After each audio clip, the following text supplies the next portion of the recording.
Hello everyone! Ayan, so meron po tayo dito nga inihaw na tilapia na 2 piraso at nag-ihaw rin po tayo nitong ating talong. Ayan, so meron po tayong kamatis, sibuyas na pula at pipino, tas may kalamansi. So ayan na nga, itong ating talong, babalatan lang po natin iyan at tanggalin natin yung mga itim-itim. And syempre, i-check din po natin yan kung may uod or wala.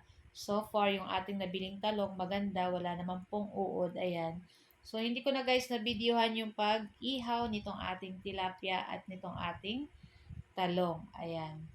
Tapos, tanggalin lang po natin lahat itong ating mga balat ng talong. Isa-isahin natin, ayan. Tapos, syempre, check na rin natin.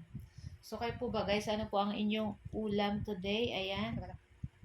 Happy Monday nga po pala sa ating lahat. Ayan, Monday na naman. So, ang bilis talaga po ng araw ngayon. And guys, gusto ko lang po palang i-shout out yung ating mga new followers ng Mamshi and Three Sons. And ayan, so super happy ako guys kasi yung isang video natin ay umabot na ng almost 100,000 views. Kaya maraming salamat po sa inyong suporta, sa lahat po na nag-share. So, yan na nga itong ating talong. Ayan, medyo pipipipiin natin. Ayan, palapadin natin.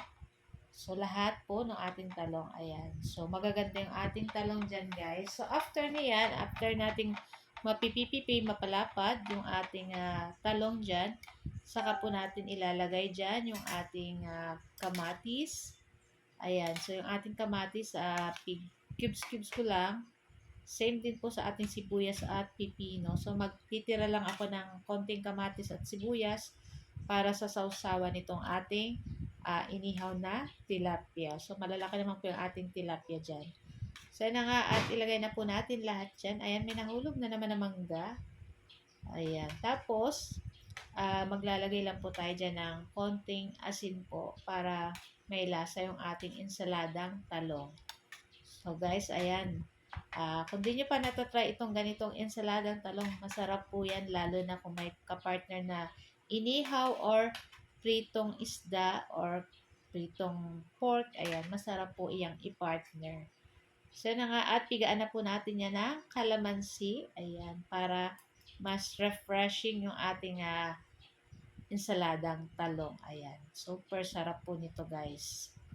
So guys, ayan, ito lang po ang ating video today at sana po ay nag-enjoy kayo. Huwag niyo po sana kalimutan mag-like, comment at pa-share na rin po ng ating video. At kung bago pa lang po sa aming page, huwag niyo po sana kalimutan mag-like at mag-follow para palagi po kayong updated sa aming mga bagong video na i-upload. So guys, tara na at samahan nyo na rin po kaming kumain. So, meron din po pala kami dito nilagang kamote. So, guys, thank you for watching. Happy tummy everyone. Bye! Ciao!